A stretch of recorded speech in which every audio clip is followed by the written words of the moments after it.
Okay, hi, we're back. It's been a bit of a longer wait than usual because schedules are difficult and summer is weird in terms of timing.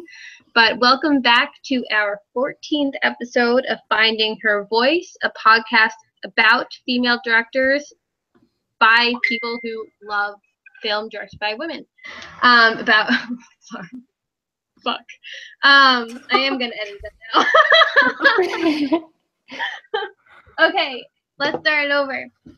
So this is Finding Her Voice, a podcast about women who make film by women who love film, but this time we are joined by Matthew Gaudreau, a fellow TYFer film writer who has a particular investment in this month's pick. We are talking about Patty Jenkins' Wonder Woman, which I am kind of assuming we all at least liked, or else we might have a more difficult podcast than I imagined, along with Punisher Warzone by Lexi Alexander. Both films, superhero films by female directors, so that was obviously our genre.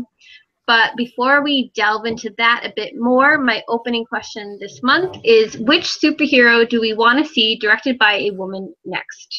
So I don't know if any of you want to start that off. Gabby? Yeah. So I had quite a few in mind when you posed that question. And I guess the first one was the new Ms. Marvel, Kamala Khan, because I feel like I just love that comic. I think it's amazing. G. Willow Wilson has done an incredible job kind of bringing, Kamala's story to life and making it feel very authentic and very different compared to other comics and Ms. Marvel's contemporaries. So I think like a female director is like an ideal choice to bring Ms. Marvel to the big screen. Yeah, and I mean I have quite a few. I mean, of course, America Chavez would be amazing, and one thing is it would be really cool to see a Batman movie directed by a woman. I just think that will like kind of change the whole kind of maybe the tone and maybe just the way we perceive Batman and Bruce Wayne. And because we've got so many different iterations of him, but I think that would kind of be a refreshing take on such an iconic superhero character.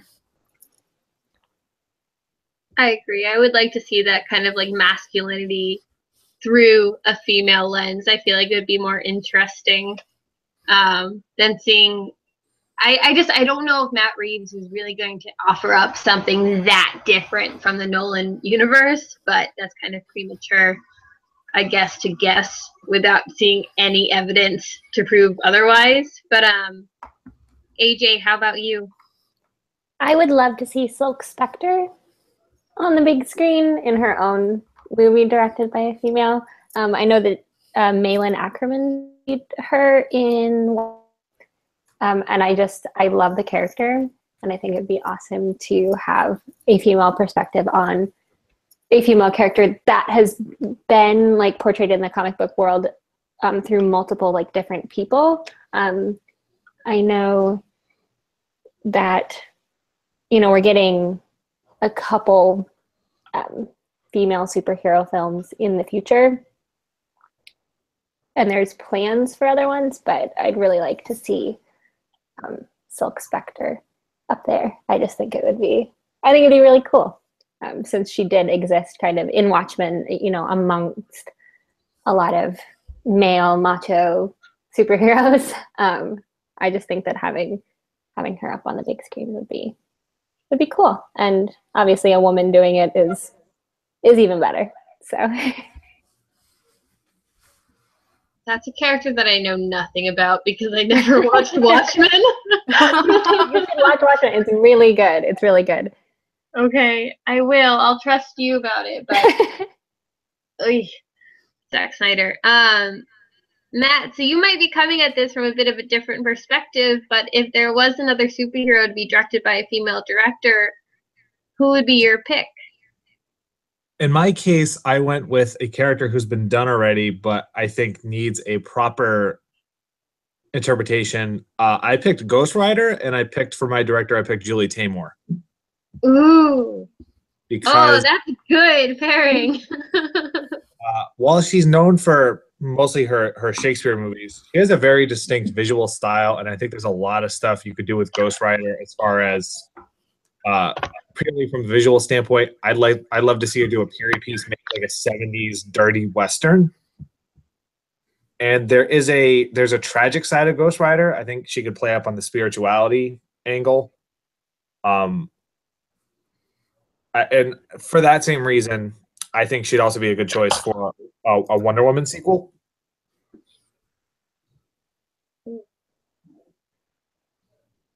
So yeah, that's mine. Sorry, I didn't know if my thing had paused, but I think that's wonderful. I'm trying to like think about her visuals in a superhero landscape with that type of budget. Like the budget alone would make it crazy. Yeah, and you don't have to overspend on Ghost Rider. I think he could do something really well in kind of mid-budget range. But then again, those kind of superhero movies don't exist anymore, period. Yeah. I like the idea of it merging it with the Western sensibility since who was it? Was it Spielberg or something who said a couple years ago that he thinks superhero films are going to go the way of a Western? Yes. And I would love to see those two. I guess Logan kind of did it in a sense, but I would love to see the two genres kind of meet in the middle.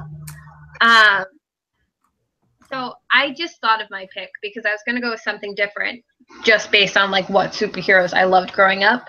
But I just thought of Black Canary, and I think Black Canary, Birds of Prey, whatever, what have you, just essentially after the disservice that was done by her on the CW show Arrow, I would really love to see a movie do her right and do well by her. And I think she's a character that could benefit from having a Patty Jenkins type of voice behind her and really like championing the character and her sensibility without like making her a backseat character, because she's so powerful. She's, in a sense, she's more powerful than the Green Arrow himself, and I just think a movie needs to kind of recognize that and make her the hero that she is.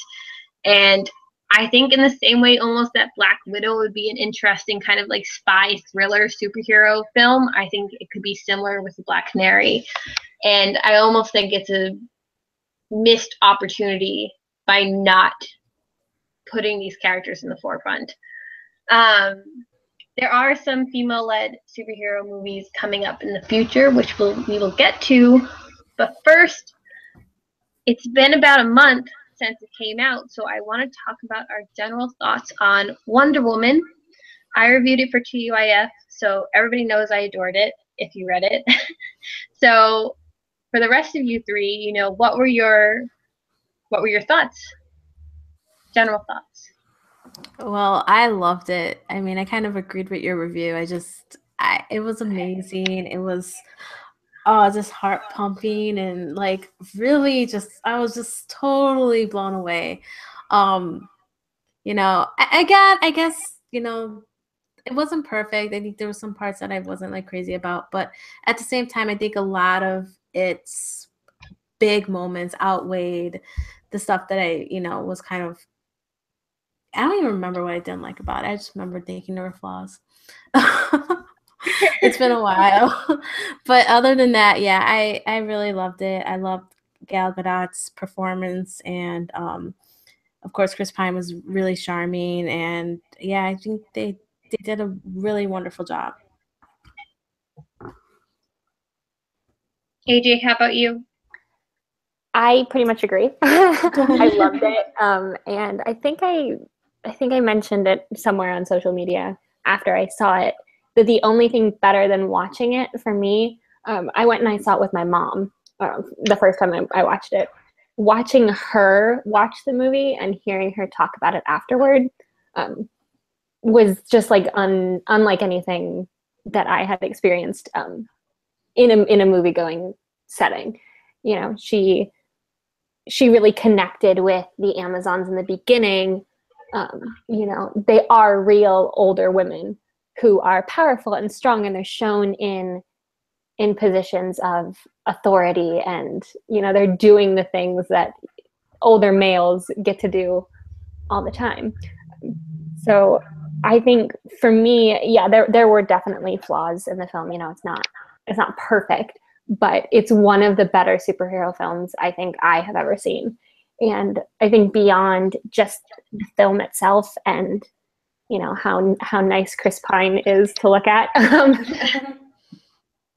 outside of all the, you know, technicalities, I think the way that the film has resonated with its audience, especially women and young girls, I think that's what makes it really special. And it's something bigger than just a superhero movie, at least from my perspective. Definitely. I kind of wish I had been meaning to see it again because I want to bring my sister who's 9 to go and see it. And I know that's like a little young-ish, but I just like, I think seeing it in a general public setting, because I saw it first in a critic setting, so, you know, that's a completely different crowd than a group of people who are going to see it because they're genuinely excited about it. And I kind of want to see it in that setting too, because I was so like enthralled, and I kind of felt like I was just, you know, it was something special. I mean, I don't know about you, but No Man's Land made me tear up. Like, incredible. Hard. Like, I actually almost cried. And it was kind of embarrassing, but I also felt like totally warranted because sure, we've had cool icons over the years, but nothing in the same vein. So that Wonder Woman ended up not just being a film that like I kind of saw through a critical eye, but I was thinking more of a what does this mean to me and what does it mean to other young girls who are seeing this for the first time. Like, I think that's so important, and that's part of the reason I want to bring my 9-year-old sister to see it, because I think it's important to see a character like that on the big screen who, again, you know, it's the moment in Lord of the Rings, The Return of the King, where they're like, no man can destroy me, and she's like, I am no man. Like, we had that growing up, and like, they need to see something like Wonder Woman and her like good-hearted spirit and everything, and how it's able to save the day regardless of her gender. And I just think it's important. And sure, do I think diversity was a key part missing? Yes. But, and I think that's a big issue that I can't like undersell or anything, but I think regardless of flaws, it's a significant film, and I think it's a really important film for 2017 in general.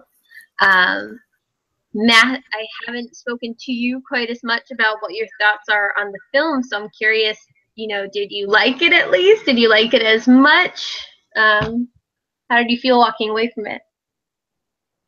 I'm sort of, I don't think I loved it as much as you all did. I really, really liked it. Allison, you gave it a 9 in your review, correct? Yes. I gave it a high score. All right, I'm probably about an 8. I'm really close. It's a movie that it's been a long time since we've had an optimistic superhero movie, particularly from DC, but even Marvel in general. Some of their more recent films have been a little bit more down and docile, but I love how what this film proved was that you can have a film with a character who believes in humanity and believes that she's the eternal optimist and she always wants to do right. And she's a character that's allowed to grow. You know, she can make mistakes. She can be proven wrong. She can have her worldview change. And I thought the way that they told this story, a simple story, I've always said it felt like a cross between the first Avenger and the first Thor, but they removed all the issues I had with those movies. And they were able to tell a true story. And I do agree there's problems. I thought the slow-mo was a little difficult.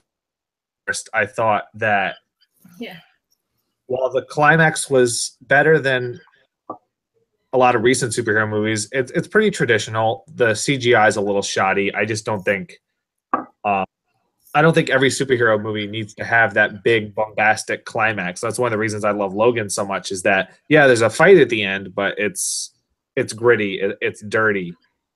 I have to say the one criticism that I don't share that some people do is I had no issue with the Danny Houston and the Dr. Poison character being so cartoonish, because they exist in a heightened world, and it's kind of like Raiders of the Lost Ark, where you can get away with more cartoonish villains. So all in all, I really, really liked it. It's not my favorite superhero movie of the year, but this has been a very good year for the genre, and we've seen some strides in multiple areas. hopefully it continues down the line. So it's an important movie. But it is definitely a movie I want to go back to and revisit on another viewing. Definitely. And I like that you pointed out, like, the comparison to her and the Steve Rogers Captain America character, I thought is really poignant, especially the first Avenger film, which I actually have like a deep affection for looking back on. And, you know, one of the points I talked about and one of the points I wanted to talk about here that you led into very nicely, thank you, is that, you know, being a superhero, being a superhero who believes in humans and whatnot and doesn't have these like gritty, dark aspects of their character doesn't make for a boring superhero. It just makes for a different type of superhero with different types of, you know, drama and conflict. So I don't know if you guys wanted to maybe talk about that aspect of her character. Like, you know, did you kind of wish she had more conflict about what she needed to do to save the day? Or were you kind of glad that her purpose was always pretty clear? I liked that it was pretty clear. I don't know. I mean, I think, you know, maybe in the sequel or in future movies, like, it would be nice to see a little bit more conflict. But I think for this story, I think it was just enough, because I felt like adding more conflict would have, I don't know, I think it would have been too much. It would have kind of disrupted the flow of the movie. At least it would for me. So I sort of like that she kind of had a clear vision of how she felt and who she wanted to be. And I think they kind of weave that into the story very well. AJ, do you have any thoughts on that?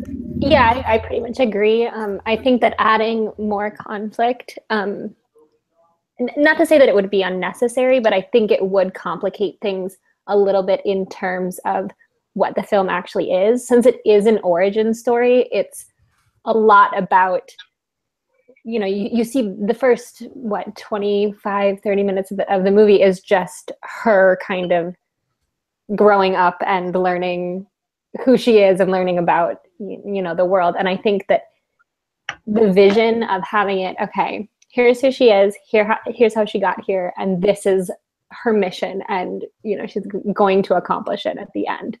I think having that clear structure was really nice and lent itself to the overall success of the film and enjoyability of the film. Adding in more conflict than there already was, you know, kind of her emotional and ethical and her conflict understanding the human world and why people are so violent. I think tacking on anything else besides that, though it would on the surface be kind of, I guess, more enjoyable or more satisfying at the end when she does like save the day. I think just adding any more of that would be a little too much. Yeah. Especially for an origin story. And also, I don't know, after Superman or after Man of Steel and Batman versus Superman, like, let's like take away the fact that both were kind of garbage films. Like, I'm just getting frustrated with the dark superhero, especially when it's a superhero like Superman, who is supposed to just be good and wholesome, and he has his internal conflicts, but they're never about saving the day. They're about his like own sense of isolation or being so strong that he can kill somebody so easily and he has to restrain himself. Like, those things are interesting because they're on that personal internal level. I don't need to see Superman or Wonder Woman talking about how humanity is useless and not worth saving. Like, I'm just getting to the point where it's becoming a trope, or was starting to feel almost like a trope in the DC cinematic universe. And again, that's not to say that we don't need our gritty villains, but we have people like Logan or Wolverine, and we have Deadpool, and we have Watchmen, and we have those aspects. You know, hell, if Suicide Squad had worked out well, we would have had that. But I just think there are some core elements to certain superheroes that don't necessarily need to be changed just to appeal to like a larger audience wanting something darker. And I think, you know, there's plenty of conflict in Wonder Woman in terms of narrative, in terms of the fish out of the water storyline, without adding like that like kind of faux dark complexity. So I was really glad that they kept kind of pure of heart. I thought that made it more interesting, actually. Which kind of leads me to favorite parts of the film. So, Matt, I don't know if you had a part that was your favorite. Before I get to that, I just want to. Sure, sorry. No, it's all right. I just want to say I agree with what you guys were saying, particularly because her simplistic goal meshes really well with World War I, because that was an entirely different gray area as far as ideologies, as far as what the war was about. Compared to World War II, like First Avenger, it is very much black and white. The Nazis were the villains, we were the heroes. World War I, it was an entirely different landscape, and it was just kill or be killed. There was a lot of different stuff going on, and I like how they use that in Wonder Woman. She thinks Ares is responsible for everything, and then you find out he is, but it's not how you interpreted it. Speaking of which, were any of you surprised at the reveal that it was David Thewlis? Okay, so I was, and I don't know. I felt dumb for not knowing. Me too.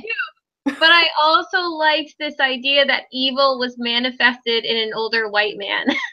I thought that was kind of clever if that was what they were going for. But Matt, did you see it coming? And we were just all like head in the clouds, so excited about the movie that we didn't notice. I called it because they, when Diana's mother's talking, he mentions how he was weakened and crippled. And then when I saw him with a cane, I was like, okay, he's going to be Ares. Because I thought it would have been too easy to make Ludendorff Ares. It would have just been, that would have been too predictable to call. Yeah, I agree. I thought it was going to turn out that like Ares just wasn't there and that it was just like humans were kind of living in that gray area, as you said, and it would just kind of, I don't know. I guess I really assumed that it was going to avoid that big, kind of frustrating, explosion-heavy ending. Of course, I was wrong, but I didn't guess it. I think that Ares had to be real, because if he, if she was wrong, if she was proven wrong by like all the doubters, or then, it would have. I would have hated that. I would have been like, yeah. So I'm glad, but I also like that, this God of War was manifested in a more like clever and kind of like insidiously evil way, because it wasn't who you expected, and it except for Matt. Yeah, but I mean, but I guess in general, if you're not looking out for the clues. But yeah, I just thought that was a lot more interesting than just making it like a really just kind of blanket obvious villain like Ludendorff was. So yeah, I knew that it wouldn't be him. I knew that Ares wouldn't end up being Ludendorff, and I really wanted it to be Dr. Moreau. I wanted it to be like the big twist is that she's Ares. I know that it doesn't work out like mythologically, but I wanted it to be like this crazy twist. But listen, if Amazonians exist, I think she could have been Ares. Yeah. So, yeah, I kind of wanted it to be a more dramatic twist than it was, but I was satisfied.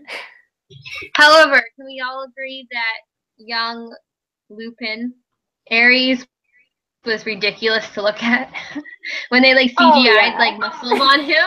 Yeah, and that mustache. That's how you knew you were in the DCEU. I know. Was that he has 300 version muscles.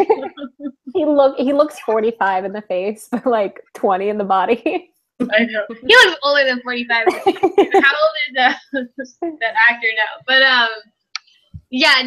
ultimately I was just so on the edge of my seat, excited about everything and like thrilled with life by the time that he was revealed, that I didn't really take that much time to critique it or anything. But I guess ultimately, definitely did not guess it at all. But I'm really bad at that. I'm not always good with like the obvious things. But yeah, I don't know. I didn't think he was the worst villain to happen. I thought he was a necessary part of the movie, because there's never been a version of Ares I've liked up to this point. This is actually the first one I liked because they made him more of a master manipulator. He wasn't just they could have just made him Enchantress, where he's just the big MacGuffin of the movie that they have to beat, or And I should clarify, I'm someone who actually does like Man of Steel and does like the director's cut of BVS, as flawed as they are. I should not have spoken for all of us. I apologize. That's all right. I totally get why people don't like it. It's just there are elements of those movies I do like. I hated Suicide Squad though. Well, that's good. So before anyone calls me a DC fanboy, I just want to clear that up. Well, I get it. Like, I mean, I'm a fangirl of some of the CW shows, and I know if you really, really looked hard at it, the quality between Arrow and Man of Steel is probably obviously tipping towards the latter, but it's just easy to get caught up in these characters to me. So, like, I don't, like, anybody who is a really big fan of these movies, I'm not like, I don't get it, because I do the same thing, just in different aspects. But, yeah, I don't know. It is good that you liked those films. I wish I had. I really desperately wish I had at the end of them. But not to veer back a little bit, Matt, I am interested in hearing what your favorite part was of Wonder Woman.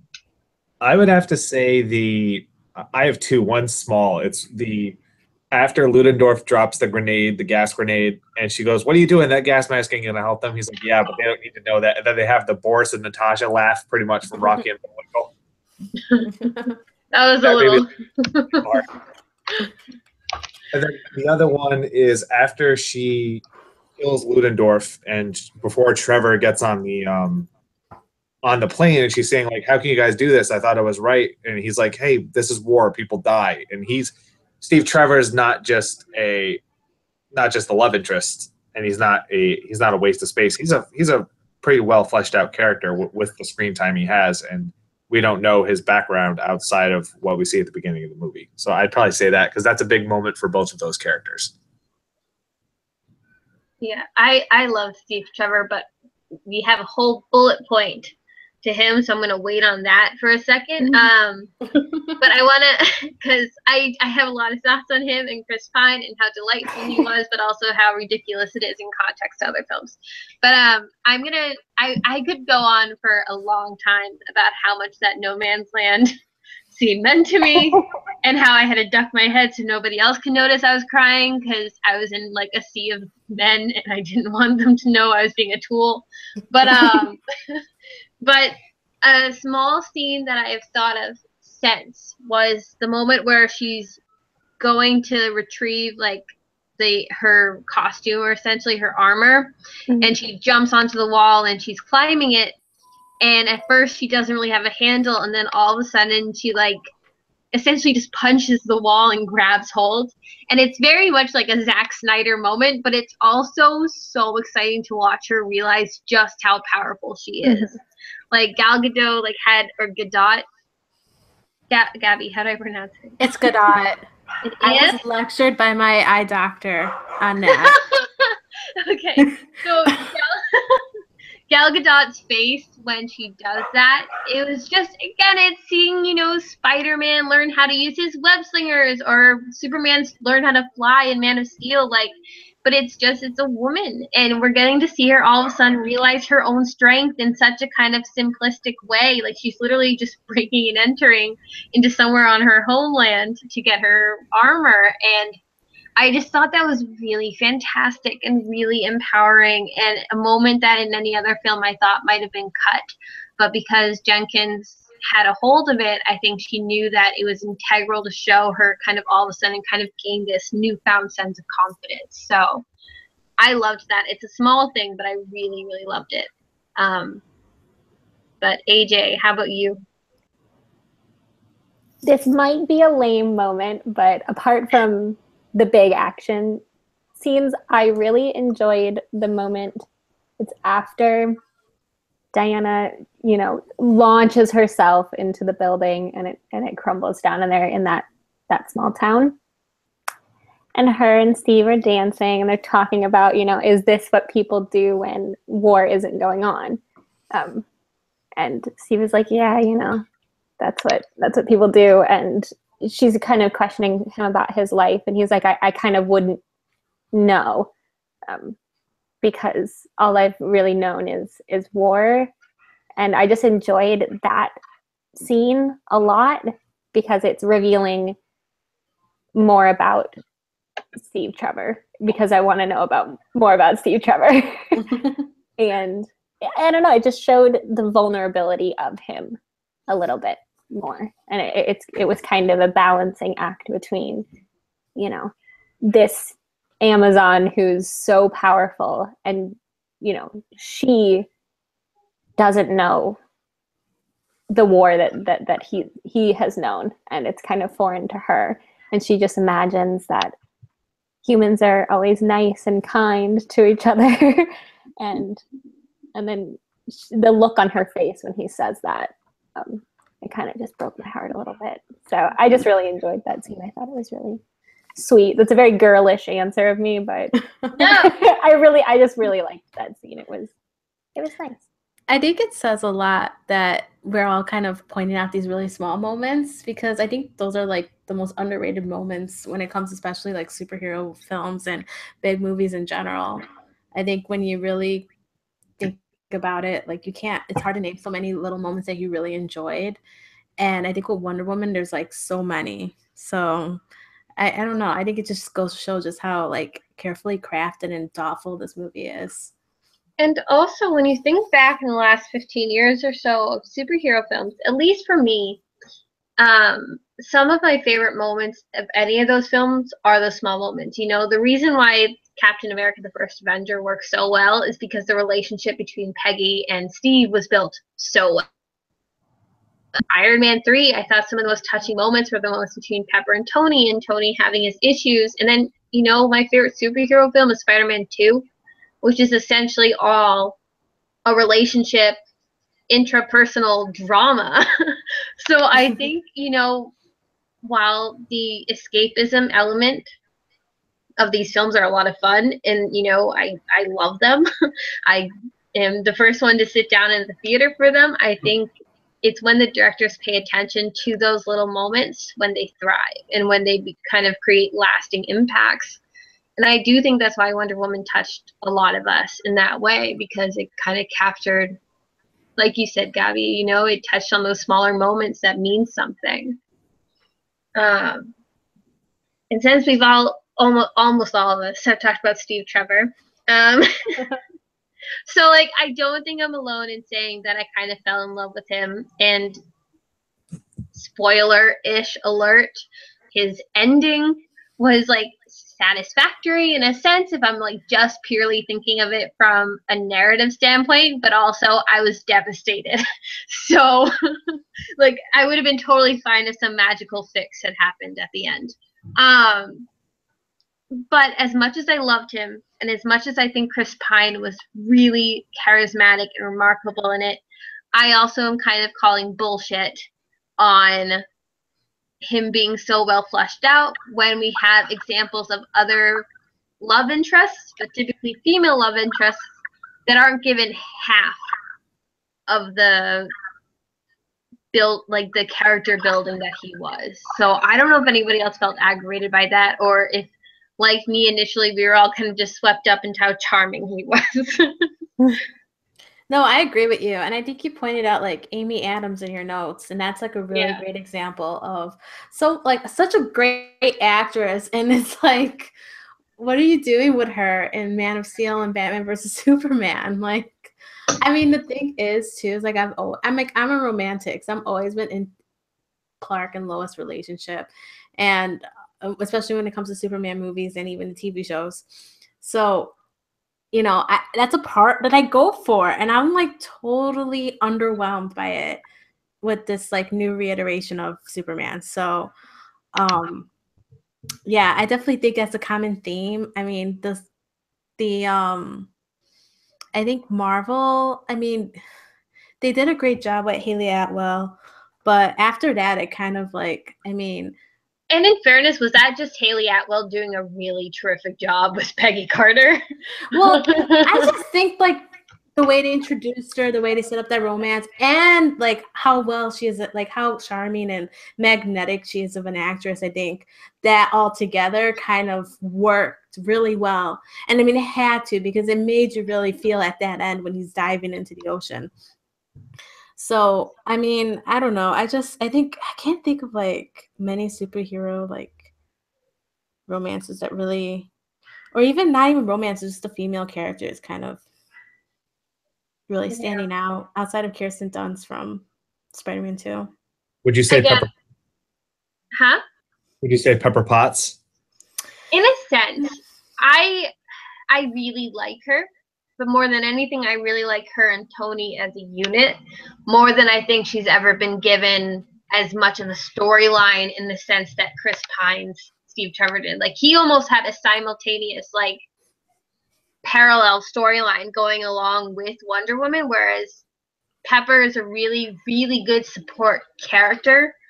But to me, that's kind of where she ends. As much as I love her and, you know, I'm a total, you know, fan of those two being endgame, quote unquote. Yeah, I mean, I recently watched Iron Man 3, where she pretty much has like her biggest moments in the Iron Man and even Marvel series, and I think she's definitely one of the stronger female characters that isn't a superhero in the series, but at the same rate, I mean, it's nowhere near as much as like Steve Trevor is fleshed out in Wonder Woman. And I mean, again, I'm also wondering too if this is just me being like, oh, Chris Pine's so dreamy, but that I'm like thinking about, you know, but I actually objectively, I mean, I really think that I can't say we've had like a female character as fleshed out as Steve Trevor in these recent, you know, superhero films. I agree. And like, I think Matt, you and I both love Iron Man 3, correct? Yeah, that's my favorite MCU films. Yeah, it's in my top 3 without a doubt most days. It always changes whenever I see a new one.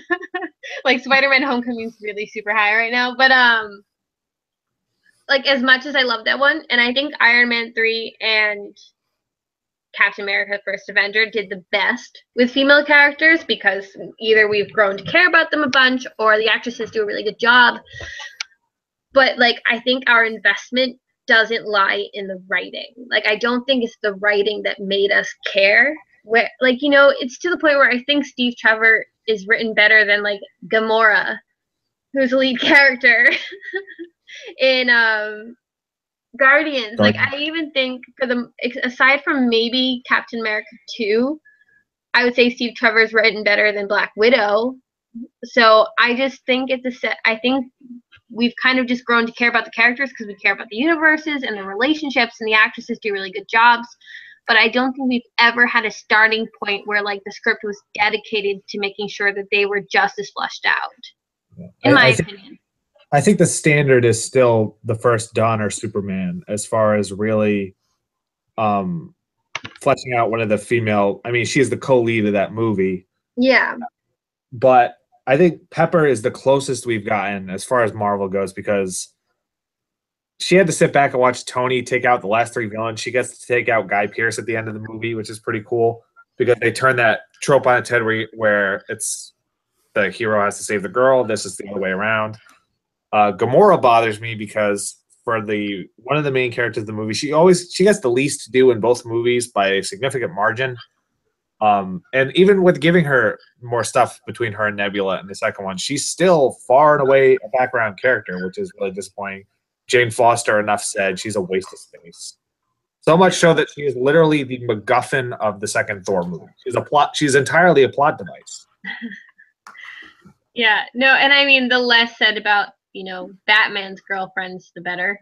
Also, except for maybe or female characters, except that I would say Michelle Pfeiffer far and beyond runs away with the film in Batman Returns. Whoa.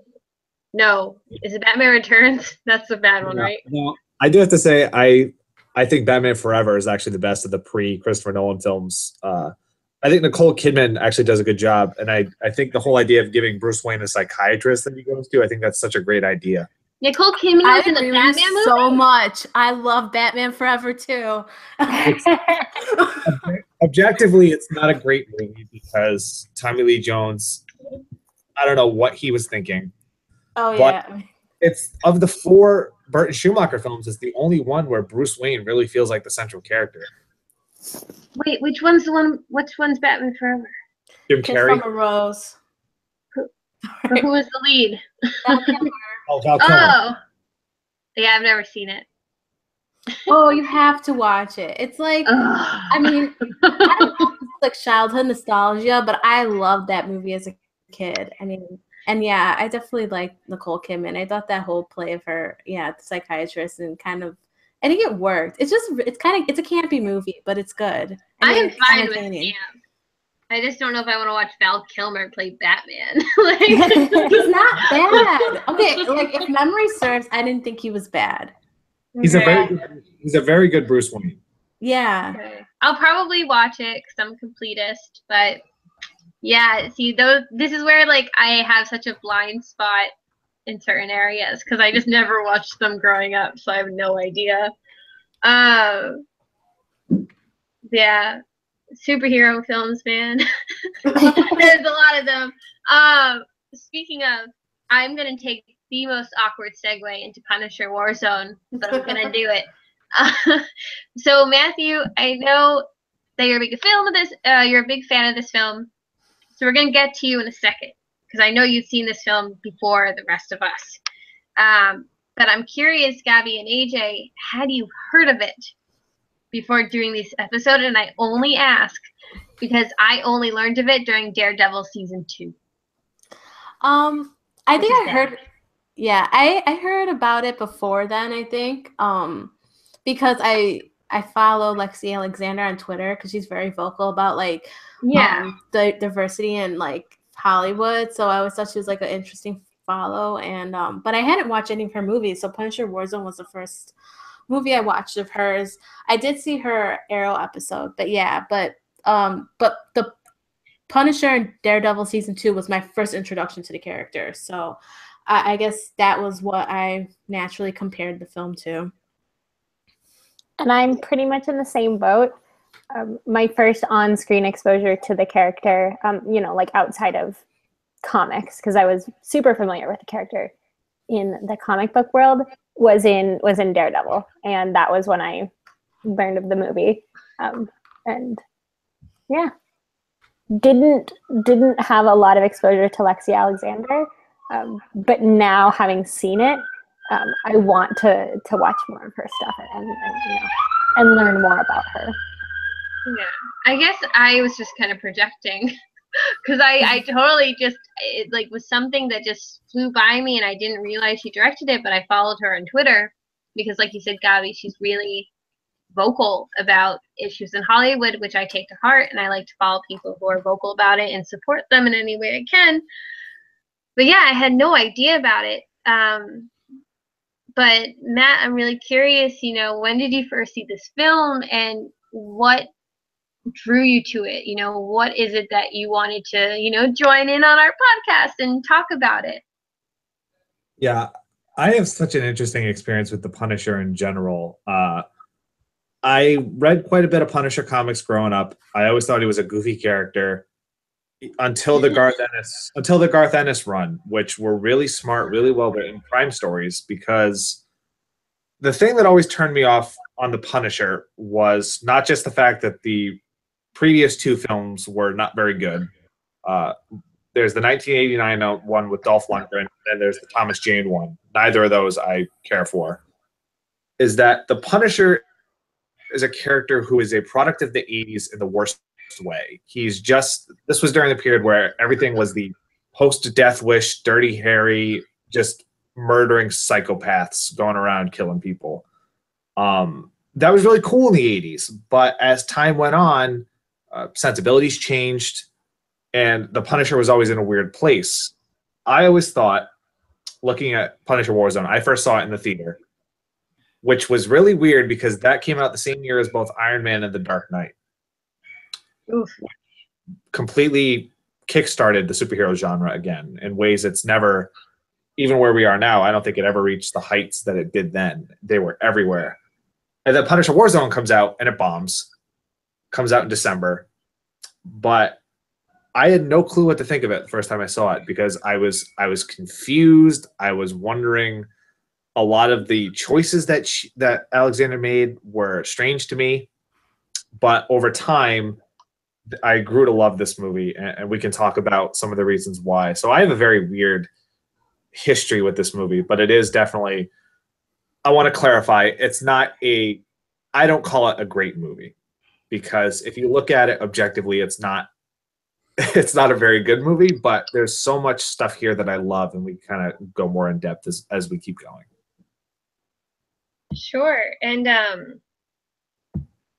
mean, so you are somebody who's more familiar with comic book origin than like in general. Like, you're a comic book fan, or do you just read the specific ones? Like I know Gabby and I, we both read Miss Marvel, because we have a specific interest in it.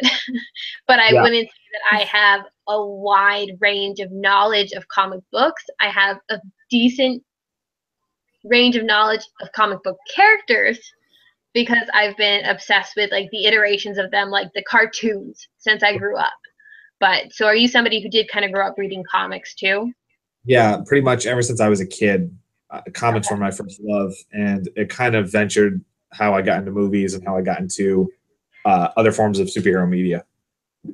Okay. So that, I don't know if that maybe changes your viewpoint on seeing a film like this anyway, because it does kind of seem like it feels like a superhero film that's a little bit more in touch with its comic book origin, for good or bad, and certainly critics thought bad upon its release.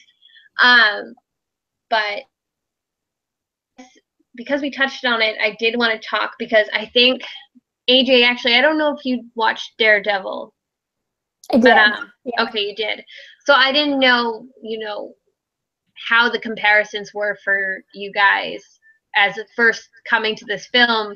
We do now have the John Barenthal version to kind of immediately draw connections to, and he certainly left such an impression that I didn't know if it was hard for you guys to kind of get over that watching the movie, to be able to separate the two.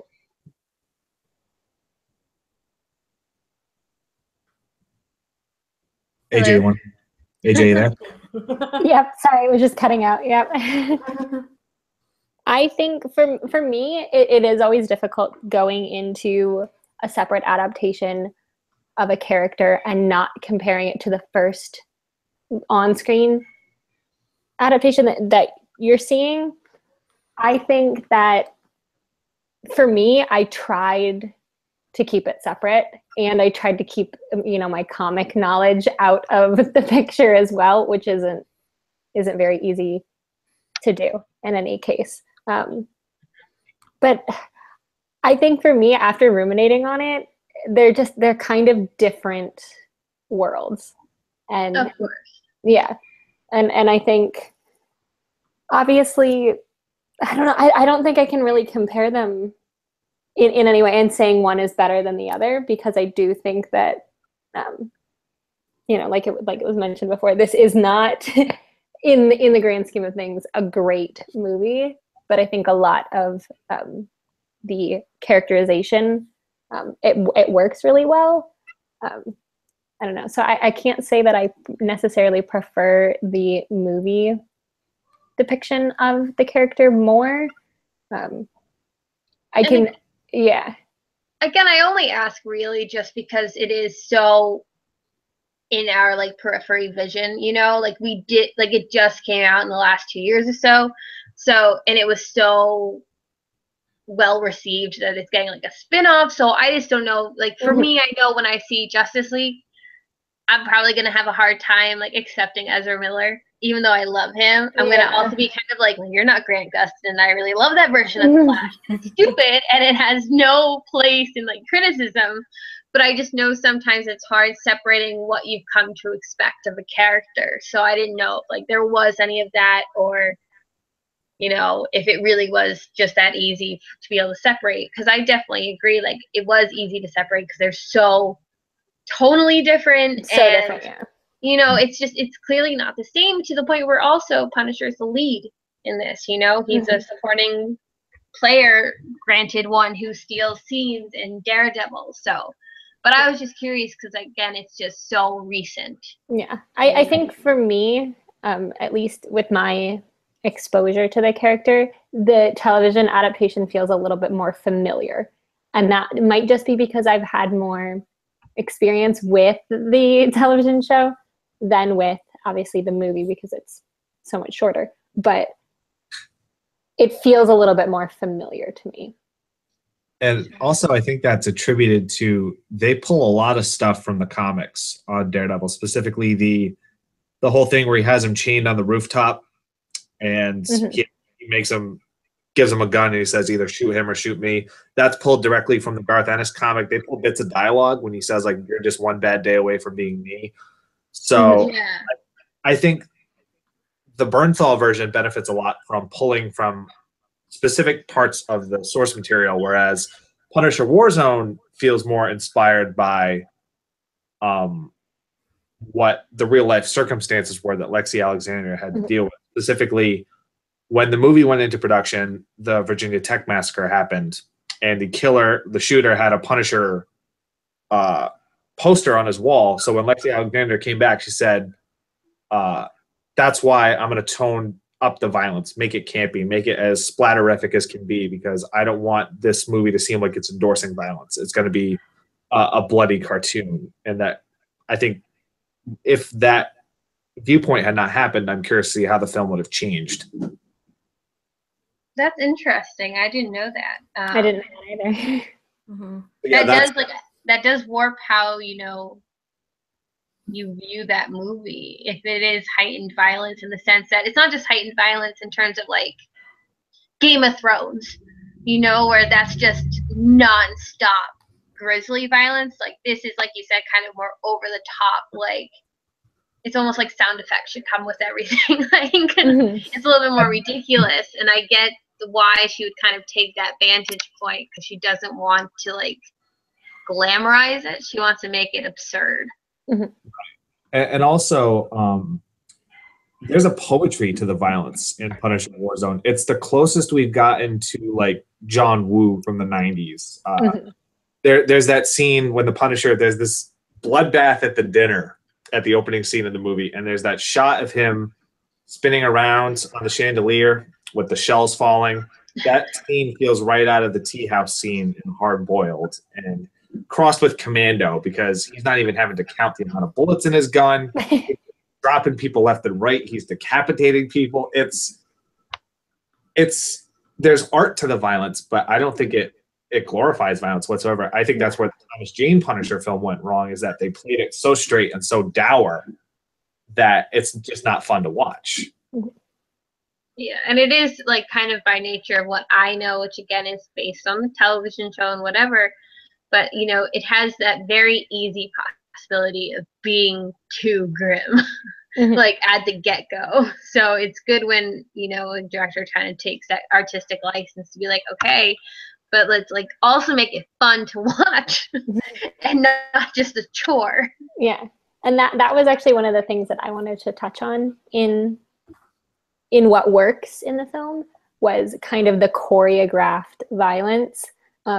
And I in no way mean to compare, you know, Punisher Warzone to John Wick, but I was getting certain elements of how kind of fluid everything is, and it seems very precise in, you know, in what's happening, especially in terms of violence, that you kind of forget that you're watching all this grim stuff happening, and you're kind of just like swept up in the artfulness of it. And I think that was one of the aspects that I really enjoyed.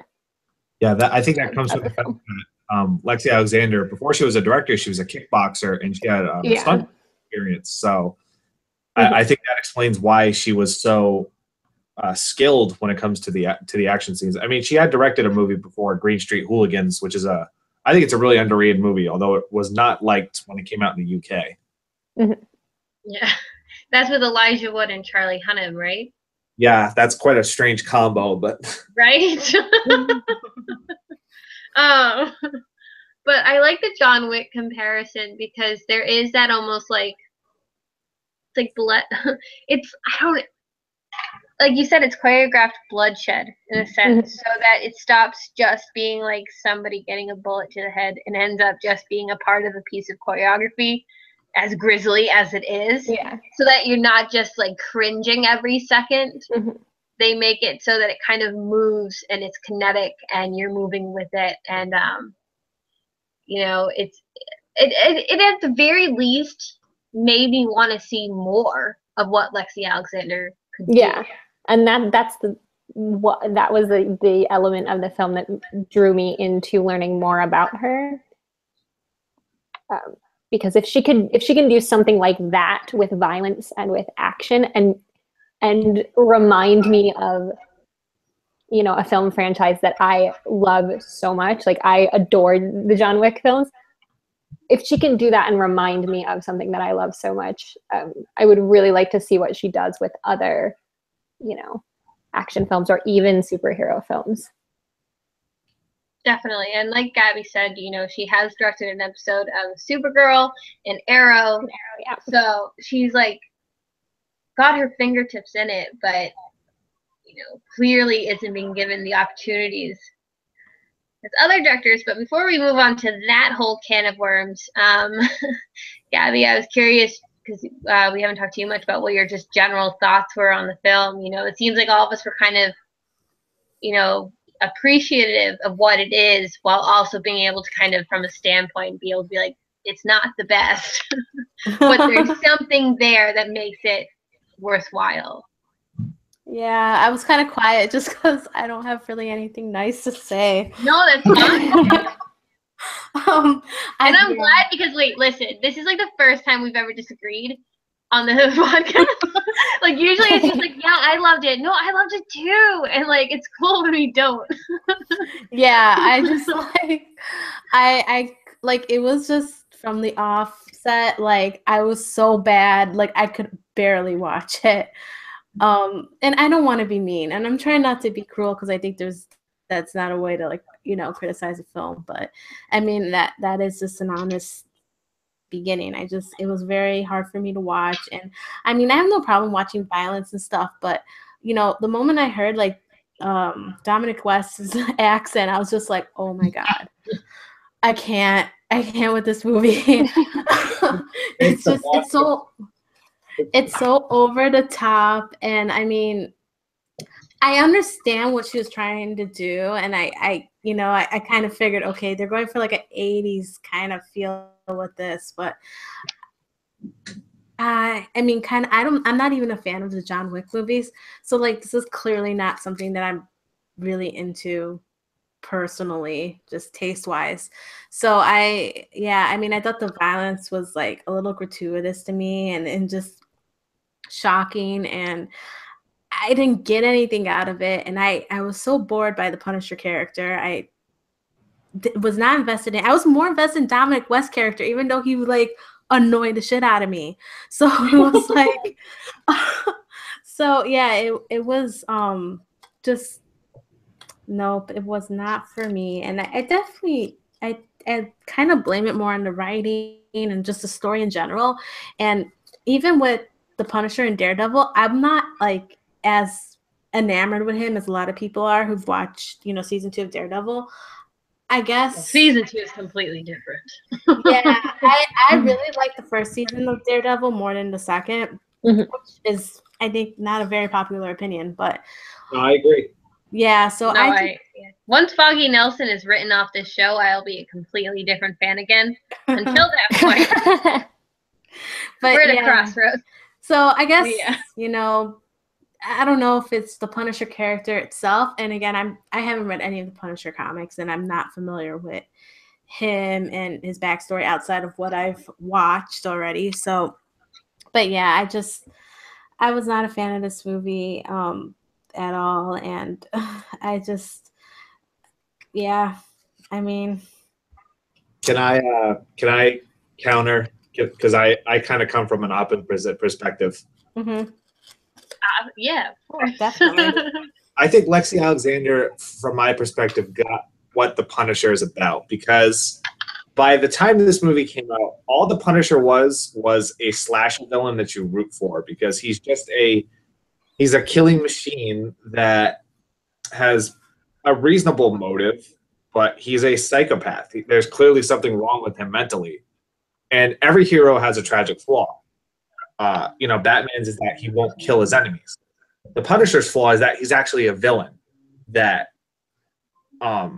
you're kind of not supposed to be with, but you follow because he has a compelling backstory. And I think the reason why I love the Punisher in this movie is that he exists in a world that is so heightened and so crazy that by making him the straight person, it kind of compels you, at least from my perspective, to him. And it does work for me because while he is in this crazy world, and I agree with you on Dominic West, but I think he's... Fun fact, do you know who Lexi Alexander wanted to cast and auditioned and was great, but Lionsgate said no? Freddie Prinze Jr. Oh my God. Freddie Prinze Jr. apparently killed and was this close to playing Jigsaw, but Lionsgate didn't want him. Oh my God. That's wild. He's such a bigger name than different movie.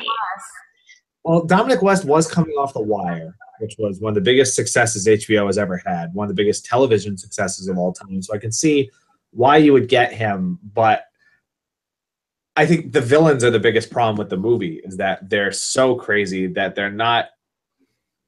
You don't really buy them as a threat to the Punisher, because I will say I do like how some of the imagery they borrow, like the scene where Jigsaw first sees himself, they pull that right out of Tim Burton's first Batman movie with Jack Nicholson taking the bandages off. Looney Bin Jim is a cartoon, literally. The character is horribly written, but the actors playing the characters commit to it enough to where you're sort of on board with it. And the Castle's got his support team. He's got Wayne Knight, who plays Micro, who's a character from the comics. I think they have a good rapport. And I think there's a great human moment in the movie that's overlooked. It's when he goes, after he kills the undercover cop, which again, John Woo influence, that's right out of Hard Boiled again. When he sees the daughter on the porch and the wife, you hear the gun cock, and he goes like, I can't remember exactly what it says, but he says like, your husband was a good guy. And she's still pointing the gun. He grabs the gun, he points it at his chest, he goes, aim right here. And he says like, in that moment, he's giving her the chance to do what he's done to so many people. She gets to be the judge, the jury, the executioner. But those moments are few and far in between, which is why I don't think the movie's a great movie. It's just it's an entertaining movie. That's kind of my piece on the movie. Although I do have to say this has two of the funniest death scenes ever put to film. One, I can't believe he punches through a man's head and comes out the other side, which is right out of all story of Ricky. And then the other one that made me literally pause the movie. I was watching it with a friend of mine who had never seen it. And it's when you have the Rastafarian guys who take the parkour guy, and then this missile just comes out of nowhere. Oh my buddy goes, we have to rewind that, and we probably watched that about 5 or 6 times because it is so funny. Oh my God. I mean, all of that really just points to how ridiculous it is. But I do agree that the human moments were necessary and missing a touch. It's more like I want to celebrate female voices more than me enjoying the film. Like, I won't watch it again. Like, let's just... I own it on Amazon, so... I know! I feel so terribly about that. But I just... Yeah, it's like, it's not like if it was playing on FX, I would land on it. Whereas Iron Man 2, despite its faults, I'll probably watch a couple times if it's on TV. But I am interested hearing, like, the different sides of why we did and didn't like it. Like, it clearly was a divisive film. And, you know, we can argue about, or argue is a rough word. We can discuss why we did or did not like the movie, but I would like to think that all of us, and Gabby, this was your point that you left in our doc before before our talk, but Lexi Alexander still deserved to have a career after it, and a career in film if that is what she so chooses to want. I think her kind of being edged out of Hollywood in the sense that she was is such a clear indictment of like sexism in Hollywood that it's outstanding. Especially when, for recent memory, like if we look at Colin, I can't pronounce his last name for the life of me. Trevorrow, whatever. He makes the Book of Henry, and he's still gonna get to make Star Wars? Like, that's nuts.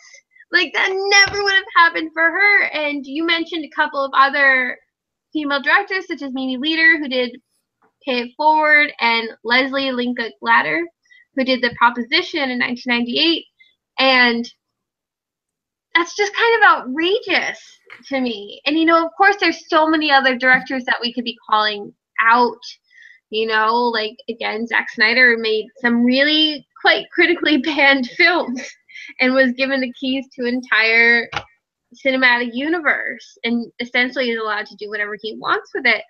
And that's nuts. And I know we've talked about it so much about just like the insidious nature of sexism in Hollywood, but I think this is such like kind of a blinding spotlight on it that it's worth bringing up, or it was worth Gabby bringing up. Yeah, because I mean, I watched The Leftovers, and Mimi Leder has directed like more than a handful of those episodes, and they are fantastic. I mean, she is a great, like, amazing director, and it like boggles my mind that this woman is not getting movies. I mean, unless she's choosing not to, which I can't say for sure. I haven't. Like, let's all go ahead and doubt that. You know, but still, like, I mean, she did Pay It Forward, and she did Deep Impact, which is like one of those 90s movies I really like. And and same thing with Leslie Linka Glatter. She also did Now and Then, which is like, one of the most like beloved, movies in the last maybe 20 years or so, or maybe more now, 25 or 30 years. And she does a lot of Homeland episodes, and like I admit I still watch Homeland, and the best episodes are the ones she directs, and I pay attention to that. Like, I pay attention to TV and who the directors are and stuff, and there's so many more opportunities for women in TV, clearly, and a lot of my favorite episodes are directed by them. And even Patty Jenkins is like always praised for her work on the first episodes of The Killing, which again, she just sets the tone and the atmosphere of that show so well. And that was, I mean, she only directed TV between Monster in 2003 and Wonder Woman. So it's like, it's a common thing that's happening. And I'm sure there's many more that I can probably research and find, but yeah. Oh, definitely. And it's not like Monster was this little film. Like, it was Oscar nominated, did decently at the box office. Like, so yeah, like, and I understand that, Lexi Alexander didn't make a pitch perfect film, whatever that means, but it's so clear that male directors are given second chances and third chances to a rate that women never get. And I've said it before, but I talked to one woman in the past. It was during an interview with Leslie Headland, who did Sleeping with Other People, and she was talking about how men are hired based on their promise or based on their potential, whereas women are hired solely based on their resume and experience. And if they're not given chances to have that experience, then they're not being hired. And I think Lexi Alexander is kind of a example of this, because I think if she had been given the time, if I think she'd been able to direct a movie with a better budget and a better screenplay, like, I think she could have come up with something really amazing and interesting visually. So, yeah. I think the issue is it's sexism under the guise of financial reason, because at the time, Punisher Warzone was the lowest grossing Marvel movie ever. And she took the full brunt of that. And, it's hard enough for women to get directing jobs to begin with. It's almost impossible after you've had a bomb. Yeah, and especially with a property that popular, I'm sure. You know, like it might have been different had it been like a smaller drama, but when you take on something like Marvel, they expect a certain return in the box office. Even then, when it wasn't as popular, it was still a superhero film.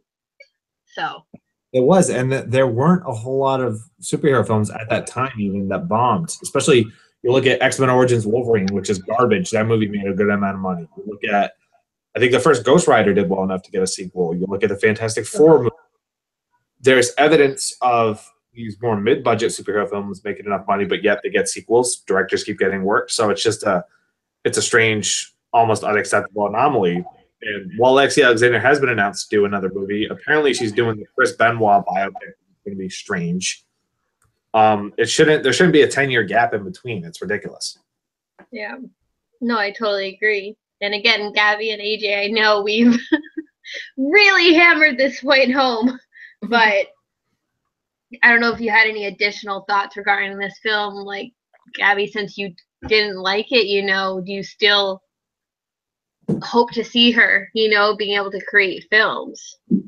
Yeah, definitely. I mean, again, I think, there's a lot of directors I really love, and there's quite a few movies that I do not like, and it doesn't stop me from liking their other films. So I think Lexi Alexander deserves a chance to, prove me wrong with another film. I mean, maybe, in a perfect world, she should have like, 5 or 6 movies that I can compare and say, well, I like these 3, but I don't like the other 3, So, I mean, it's just a totally different kind of landscape right now for a female director in Hollywood. And, you don't get, we're not in a position to be able to say, we love, this film and that film, because like a lot of them only made like 1 to 3 films max. Yeah, and it's why, like, for me, that I go above and beyond to be vocal about them. Like, regardless, the best movie ever. Like, Yeah. I still want to champion them in some aspect. Of course, unless they're like the cause, so to speak.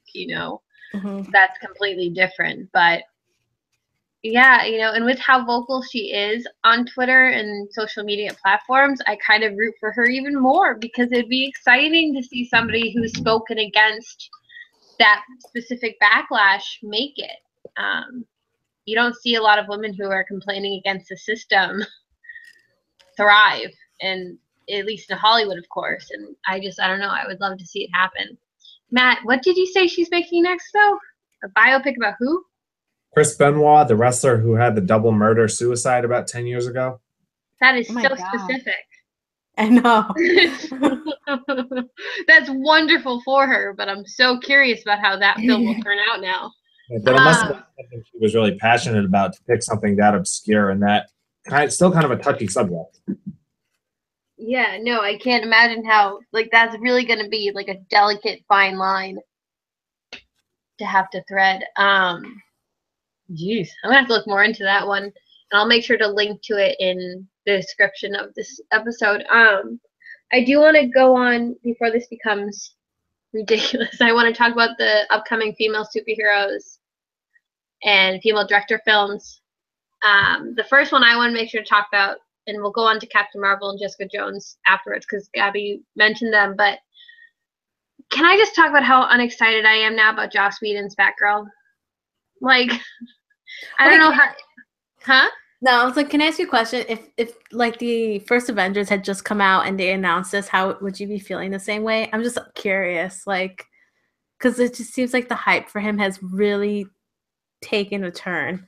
So it would depend, because, like, let's say if we went back in time, you mean, like, and it was then, I would still be excited because I was at a different point of my, like, understanding feminism and toxic culture and understanding the difference between calling yourself a humanist, which is bullshit, and calling yourself a feminist, like, so I was just at a completely different point of my own, like, this is gonna sound so dumb, but my own journey in being a feminist, that I probably still would have been excited because I love the Avengers so much, but I wouldn't have been excited because it was him.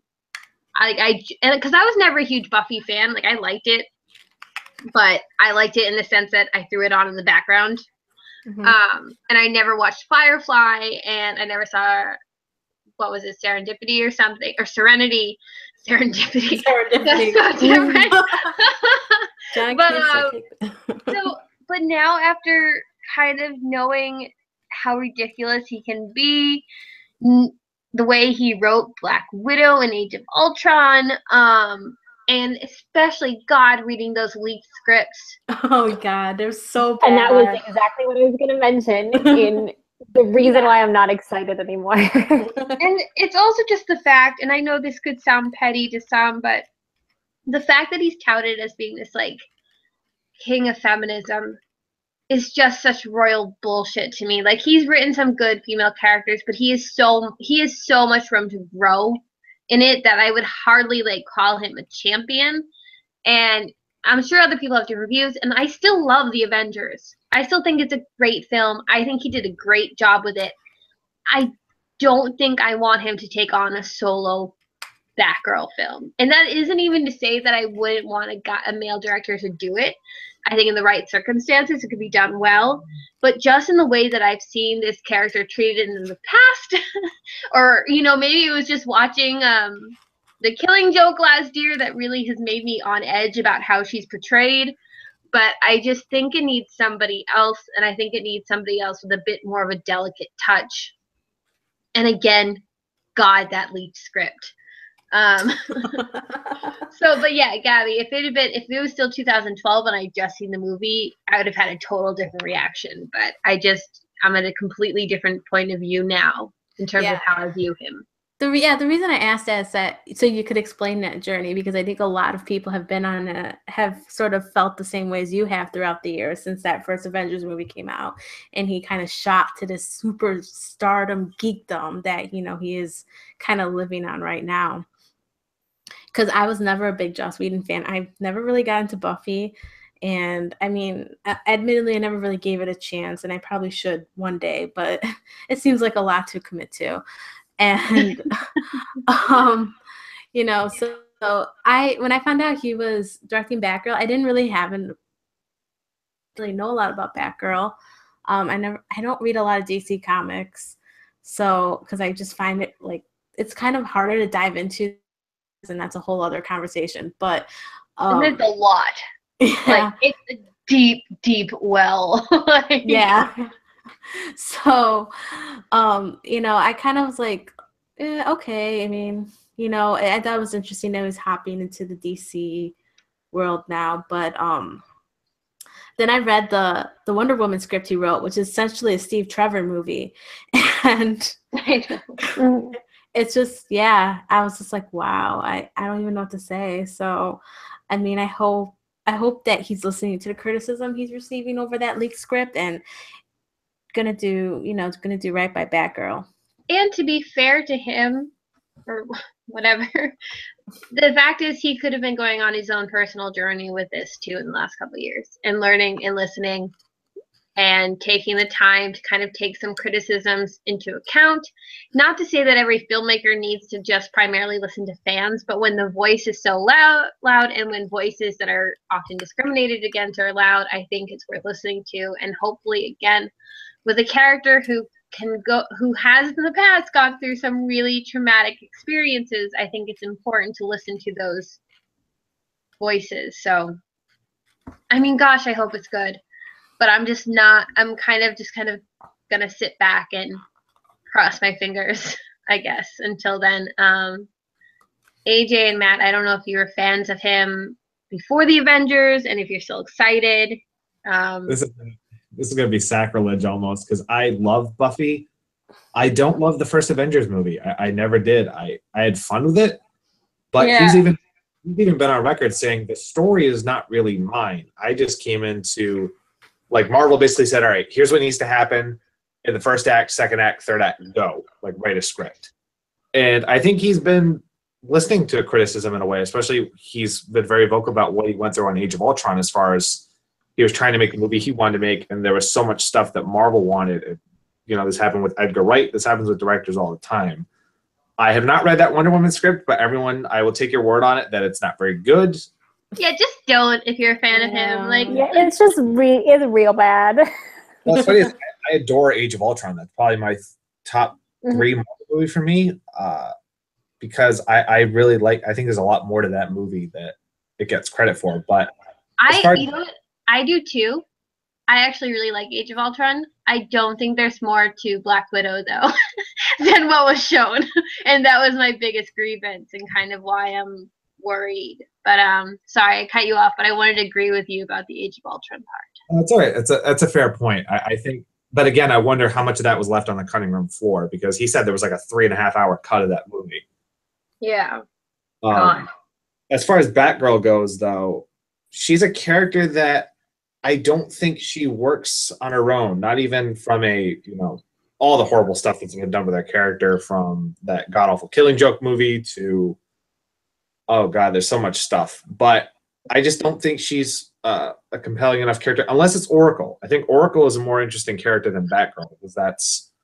But if it's Oracle, don't we have to go through that traumatic experience? We do, but it can always be something different. I think comic book movies have been very good at changing source material for the better to suit the cinematic narrative. I mean, Ra's al Ghul never trained Batman in the comics. Wolverine certainly did not look like Hugh Jackman. Yeah. Go all the way back to Batman '89. Everyone's like, Michael Keaton's going to be Batman? Are you crazy? And that movie hasn't aged very well, but it's still a very popular source for Batman. So I think there's a better, more progressive story you can tell with Oracle or Batgirl. It depends on what you have to say about it, and it depends on if they actually let Joss Whedon make the movie he wants to make, or if it's going to be another David Ayer situation where it's a trailer house comes in and tears your movie apart. So I think Wonder Woman's a positive sign that Warner Brothers took a step back and let the director actually direct, but my excitement's going to be tampering on Justice League. Yeah. Oh, that's a whole other discussion. But I'll just say that I'm like very quietly keeping my fingers crossed that I love it, and just that's it.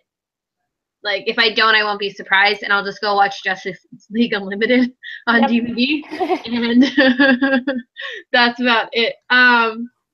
So I don't know, Gabby, you made a note about how Captain Marvel is being directed by a man and woman duo. Wait, is it? Is it really? Yeah, it's like 2 directors, and I don't really know a lot about them.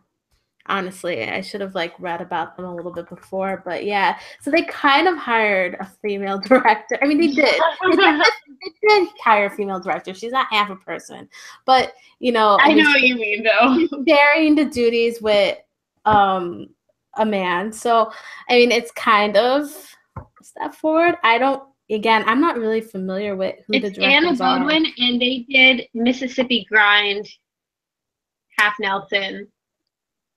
And it's kind of a funny story. So it's again them taking from the indie pool. Yeah. But they worked as a duo for those 3 movies. Okay. So yeah, I haven't seen any of those 3 movies, so cannot judge. I've actually seen 2 of the 3. I saw Half Nelson, and it's kind of a funny story. And they're good, but they're not memorable for the directing in my mind. Oh, you watch Half Nelson for Ryan Gosling. That's why I clicked play, but it's not why I ended up enjoying it. It was just the story was more interesting to me than the directing. I wouldn't be able to remember it based on certain scenes and how they were shot, where some films you can do that. I'm curious though, because I mean they've done the duos before. They're doing the duos with oh my god, I'm blanking on their names. That's terrible. With Infinity War, the Russo brothers. Yeah. So it's not like it's unheard of, but it's interesting that for their first female-led superhero film, it doesn't feel like a pointed choice necessarily, but it kind of feels, if I'm being cynical, a little interesting, I guess. But then we go to, like you said, Gabby, about the television shows. Jessica Jones is being directed by all women in season 2, which I just find fucking amazing. Yes. Yeah, I definitely think I think it was just like a really cool opportunity. Like they didn't have to do it, but they did it, and I think that's fantastic. And I think I'm really excited to see it. I mean, I love Jessica Jones the first season. I thought it was the best Marvel TV outing ever. So I'm just really excited to see where they take the story in season 2. And that is a comic book character that I had read in the comics before seeing the show. So I'm very familiar with Jessica Jones, and yeah, I think it's great. I'm just excited because it goes back to the whole giving them experience thing, and or even reading, Zoe Lister-Jones for her film Band-Aid hired an all-female crew so that when they went out for jobs next, they'd be able to like have experience on their resume. And I just think that's so important. And a film or a show like Jessica Jones, which is so empowering to women, why not just get female voices in the room and champion them and give them opportunities? Like, I just think I can't understand anybody, I guess, who would be against it. Mm-hmm. So I think it's wonderful. It just makes sense with the series, Especially the subject matter. It's just so tough. And I guess they probably won't be like dwelling on the same bits as they did in the first season, but I mean, that was a hard watch a lot of the time. Yeah, I'm really excited about that. I kind of wish they would do that with more shows. I know right now they're doing it with Casual on Hulu. It's like 8 out of the 10 episodes were directed by women, and that was really cool, but it's a rarity. So before I go into what's going to be coming up for the next month, is there anything else you guys would like to add about either of the movies? Did we cover everything? I think we touched a lot of the bases. Yeah. I'm trying to think if there's anything else out there. You guys hit really, really great points, especially talking about Punisher Warzone and how, Lexi Alexander, even though she didn't do such a great job with the film, how it's kind of a shame that she's been pushed into a corner. I just think that was a really great point. But other than that, I think we hit a lot of the general ideas that I had. It was a lot. It was a lot more than I thought it was going to be. Once we get started, we can't stop. Yeah. I know. Okay, so that's it. Thank you all for listening again. Thank you, Gabby, AJ, and Matt for joining me with this, even though I've just been a scatterbrain nut for like the last month or two. So next month, we came to the idea of talking about road trip movies or road movies. And right now, it looks like we're going with Love Song, which is on Netflix, and Wendy and Lucy, which I think is some passive-aggressive move by Gabby to suggest it, because I think it's going to destroy me, by Kelly Reichardt. I actually don't know anything what it's about, so all the intent you just put on me is not true. I know, but there's no way to suggest this movie with like happiness in mind. But clearly, if you don't know anything about it, I suppose. Now I'm worried. Now I'm scared. Like, what did I do? And a dog. What do you think? Like, I'm a girl and I have a dog. Is this gonna kill me? Yes. Okay. Well, we'll talk about it next month. Okay. Well, we'll just see if it still makes the list. But right now, yes, it's Love Song and Wendy and Lucy, and it should be fun. As much as like we talk about Kevin was fun. So yeah, it's gonna be one of those. It's gonna be a harder one. But I've seen Love Song. I haven't seen Wendy and Lucy, and this is kind of just my trick to get everybody to watch Love Song because it's amazing. It's so good. Oh, you've seen it too? God damn it, it's just Gabby. Okay. So everybody should watch along and tweet with us and let us know what you think. And let us know what you think about Punisher Warzone and Wonder Woman, of course, because we could just keep talking about Wonder Woman all year long because it's that good to most of us. So again, thank you for listening. And AJ, Gabby, and Matt, where can we find you on social media? And Matt, I don't know if you want to plug your podcast a little bit too. Sure. You guys can find me on Facebook, Matthew Gaudreau. You can find me at mgaudreau1 on Twitter. You can find me at The Young Folks Directors of Cinema. We actually are taping with summer being in full swing, we're actually talking about some action directors coming up. I have shows booked for John Woo, the late Tony Scott, as well as Michael Bay. So be sure to look out for those in the future. Wonderful. We'll make sure to link to it in our description. Gabby and AJ, what about you? I'm on Twitter at Gabrielle Adele. And I'm on Twitter at AJ_Caulfield.